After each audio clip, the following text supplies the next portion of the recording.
CBSE की आने वाली प्रैक्टिकल परीक्षाओं को लेकर कुछ बहुत ही ज़रूरी गाइडलाइंस आई हैं। तो चलिए इन्हें अच्छे से समझते हैं ताकि किसी भी तरह की कोई गलती ना हो।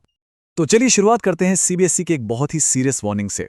देखिए, बोर्ड ने साफ साफ कहा है कि कुछ स्कूल बहुत गंभीर गलतियां कर रहे हैं और एक बार मार्क्स अपलोड हो गए तो उन्हें बदलने की कोई भी रिक्वेस्ट बिल्कुल भी एक्सेप्ट नहीं की जाएगी।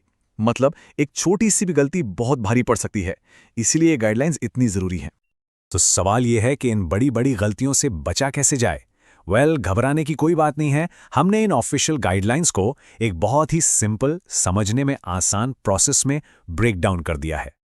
तो आज का हमारा रोड मैप कुछ ऐसा रहेगा। सबसे पहले देखेंगे की डेट्स और डेडलाइंस। फिर क्लास 10 और क्लास 12 में क्या फ़र्क है ये समझेंगे। इसके बाद एग्जामिनेशन कंडक्ट कैसे करना है उस पर बात करेंगे। चौथा, मार्क्स अपलोड करने का पूरा प्रोसेस। और आखिर में कुछ फाइनल चेक्स और रिमाइंडर्स। ये पांचों एरियाज हर स्कूल के लिए मास्टर करना बहुत ज़रूरी है। ठीक है, तो सबसे पहले बात करते हैं सबसे ज़रूरी चीज़ की, डेडलाइंस। ये तारीखें एकदम फिक्स हैं, पत्थर की लकीर समझ लीजिए। इनमें कोई बदलाव नहीं होने वाला। यहाँ ध्यान देने वाली बात यह है कि दो अलग अलग शेड्यूल हैं। एक है रेगुलर सेशन स्कूलों के लिए जो 1 जनवरी से 14 फरवरी 2026 तक है, और दूसरा है विंटर बाउंड स्कूलों के लिए जिनका टाइम है 6 नवंबर से 6 दिसंबर 2025। तो ये पहचानना बहुत ज़रूरी है कि कोई स्कूल किस कैटेगरी में आता है ताकि सही डेडलाइन फॉलो हो। बोर्ड ने इस मामले में जीरो टॉलरेंस पॉलिसी रखी है। साफ कहा है कि डेडलाइन के बाद किसी भी तरह के एक्सटेंशन पर विचार नहीं किया जाएगा। मतलब ये तारीखें फाइनल हैं। चलिए अब आगे बढ़ते हैं और देखते हैं कि क्लास एक्स और क्लास 12 के प्रोसेस में क्या फ़र्क है, क्योंकि यहाँ कुछ बहुत ही इंपॉर्टेंट अंतर हैं जिन्हें समझना ज़रूरी है। तो सबसे बड़ा अंतर क्या है? वो है परीक्षक की नियुक्ति। देखिए, क्लास 10th में कोई बाहर से एग्जामिनर नहीं आता, स्कूल ही इंटरनली असेसमेंट करता है। लेकिन क्लास 12th के लिए बोर्ड एक एक्सटर्नल एग्जामिनर अपॉइंट करता है और ये कंपलसरी है।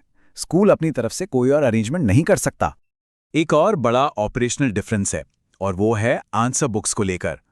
क्लास 10th के लिए स्कूलों को प्रैक्टिकल आंसर बुक्स का इंतजाम खुद करना होता है। वहीं क्लास 12th के लिए ऑफिशियल आंसर बुक्स बोर्ड के रीजनल ऑफिस से सप्लाई की जाती हैं।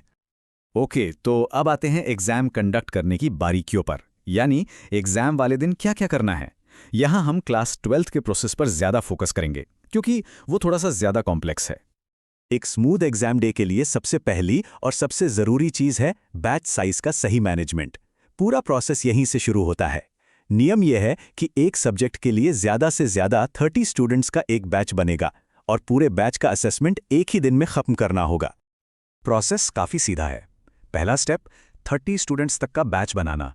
फिर काम को आसान बनाने के लिए बैच को छोटे सब ग्रुप्स में बांटा जा सकता है। मान लीजिए 15-15 के ग्रुप में, ताकि कुछ लैब में काम करें और कुछ रिटर्न वर्क। लेकिन सबसे ज़रूरी बात यह है कि पूरे बैच का असेसमेंट एक ही दिन में पूरा हो जाना चाहिए। अब एग्जाम वाले दिन के कुछ बहुत ही क्रिटिकल नियम हैं जो नॉन नेगोशिएबल हैं। पहली बात, बोर्ड एग्जाम की निगरानी के लिए एक ऑब्जर्वर भी नियुक्त कर सकता है। दूसरा, हर बैच का एक जियो टैग्ड ग्रुप फोटो लेना है और उसे ऐप के जरिए अपलोड करना है। इस फोटो में सभी स्टूडेंट्स, इंटरनल और एक्सटर्नल एग्जामिनर और अगर ऑब्जर्वर हैं तो वो भी होने चाहिए। और हाँ, फाइन आर्ट्स के एग्जाम्स के लिए हर स्टूडेंट के 2 सेशन होंगे। तो एग्जाम हो गया, अब आता है सबसे ज़रूरी और सबसे क्रिटिकल हिस्सा, मार्क्स को सही तरीके से ऑफिशियल पोर्टल पर अपलोड करना। यहीं पर सबसे ज़्यादा गलतियां होती हैं, इसलिए इस पर खास ध्यान देना होगा। सारे मार्क्स अपलोड करने के लिए सिर्फ एक ही जगह है, सीबीएसई की वेबसाइट पर परीक्षा संगम पोर्टल। ये ही ऑफिशियल गेटवे है, तो इससे अच्छी तरह फेमिलियर होना बहुत ज़रूरी है। अब क्लास 12th का मार्क्स अपलोडिंग प्रोसेस थोड़ा डिटेल्ड है और इसे गलतियों से बचने के लिए ही ऐसा बनाया गया है। सबसे पहले बैच बनाना है जिसमें सब्जेक्ट और एग्जामिनर की डिटेल्स डालनी है। फिर हर स्टूडेंट के मार्क्स एंटर करने हैं। इसके बाद आता है सबसे क्रिटिकल स्टेप, मार्क्स को फाइनलाइज करना। ये कंफर्म करना कि सब सही है, क्योंकि ये स्टेप इरिवर्सिबल है। मतलब इसके बाद कोई बदलाव नहीं किया जा सकता। फाइनल करने के बाद अवार्ड लिस्ट प्रिंट करनी है फिजिकल सिग्नेचर के लिए, और आखिर में उस साइंड लिस्ट को स्कैन करके पीडीएफ के तौर पर अपलोड करना है। क्लास 10th के लिए ये प्रोसेस थोड़ा सा आसान है। यहाँ एक एक्सेल बेस्ड सिस्टम है। एक pre formatted excel file download करनी है जिसमें स्टूडेंट लिस्ट्स हों, उसमें मार्क्स भरने हैं और फिर उस पूरी की पूरी शीट को पोर्टल पर अपलोड कर देना है। लेकिन हाँ, यहाँ भी एक बार मार्क्स फाइनलाइज कर दिए तो उसके बाद कोई भी चेंज अलाउड नहीं है। एक और जरूरी बात, मार्क्स हर सब्जेक्ट के लिए अलग अलग होते हैं। तो मार्क्स का सही ब्रेकडाउन क्या है, इसके लिए हमेशा ऑफिशियल करिकुलम यानी अपेंडिसेस वी और वीआई को ही रेफर करें। हम यहां सिर्फ प्रोसेस की बात कर रहे हैं, मार्क्स की नहीं। तो चलिए अब इस पूरी बातचीत को एक फाइनल चेकलिस्ट के साथ खत्म करते हैं, ताकि एग्जाम पीरियड में कोई भी गलती होने की गुंजाइश ना रहे। तो ये है फाइनल चेकलिस्ट। पहला, अपलोड किए गए सभी मार्क्स फाइनल हैं, उन्हें बदला नहीं जा सकता। दूसरा, जो फिजिकल अवार्ड लिस्ट हैं, खासकर क्लास 12th के लिए, उन्हें साइन करना है, स्कैन करके अपलोड करना है और फिर 1 साल तक सुरक्षित रखना है। तीसरा, ये सुनिश्चित करना कि जिन टीचर्स को एक्सटर्नल एग्जामिनर बनाया गया है, उन्हें दूसरे स्कूलों में अपनी ड्यूटी के लिए रिलीव किया जाए। चौथा, स्टाफ, पेमेंट और एग्जाम डेट्स का पूरा डिटेल्ड रिकॉर्ड रखें। और सबसे आखिर में, किसी भी हाल में स्टूडेंट्स को मार्क्स नहीं बताने हैं।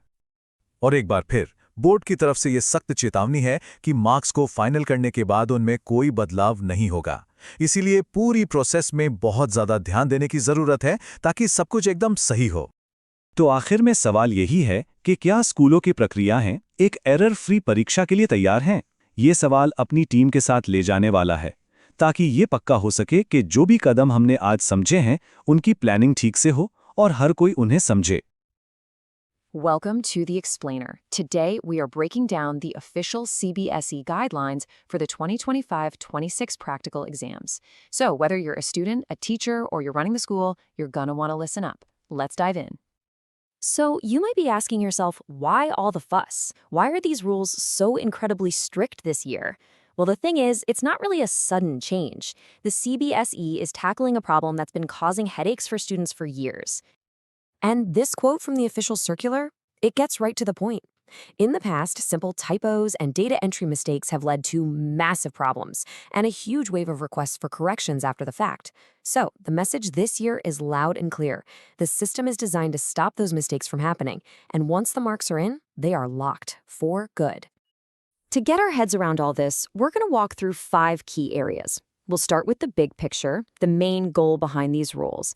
Then we'll get into the dates you absolutely need to know. We'll break down the crucial differences between Class 10 and Class 12, detail the new digital system, and finish up with some essential rules that apply to everybody. First up, let's just quickly understand the fundamental why behind this whole thing. It all really boils down to one word: accuracy. The main takeaway here is pretty simple. Every single rule we're about to talk about is designed for one reason: to make sure that marks are uploaded correctly and on time. And this isn't just to make the board's life easier, it's to make sure every student gets their results smoothly without any last-minute stressful errors. Okay, next up, deadlines.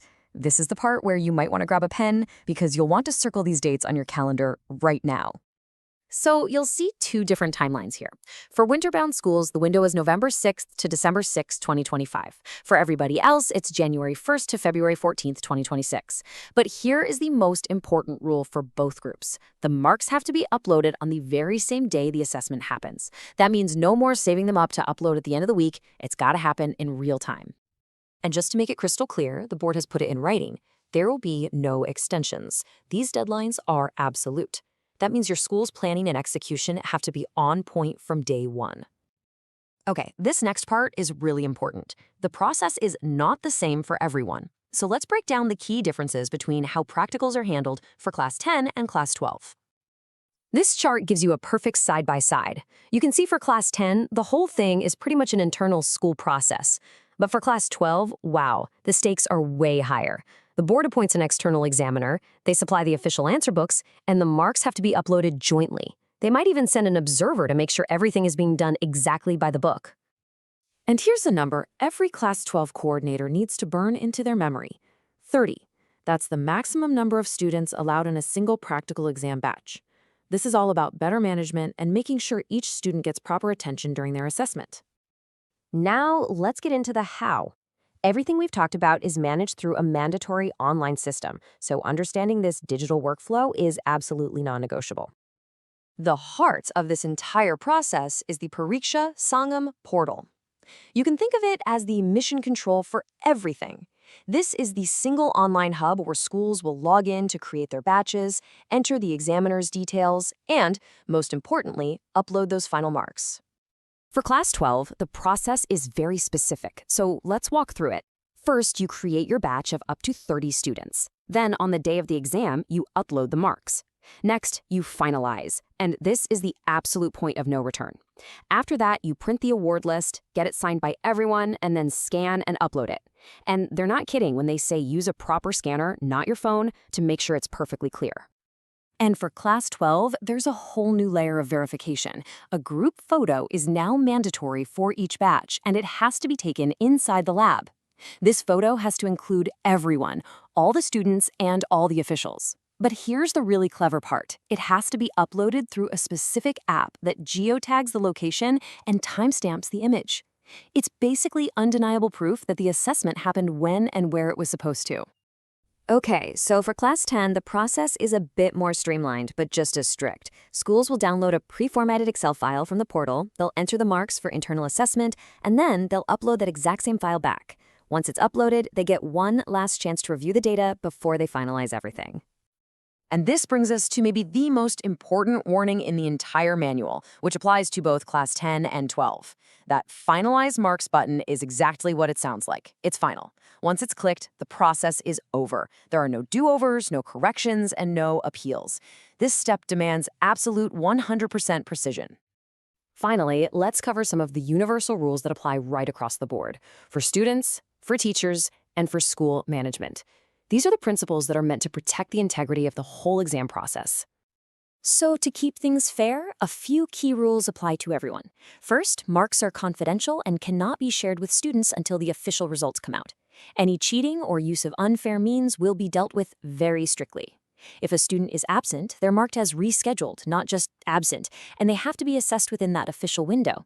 And finally, schools have a duty to relieve their teachers for examiner duties because the board can and will cancel any exam where the guidelines weren't followed. You know, all of this really highlights the main takeaway. The system is designed for perfection, but at the end of the day, it relies on people to get it right. So it leaves us with one final thought. With so many digital checks and balances in place, who really holds the final responsibility for a flawless exam? The truth is, it's a chain where every single link, from the examiner to the school to the student, has to be equally strong.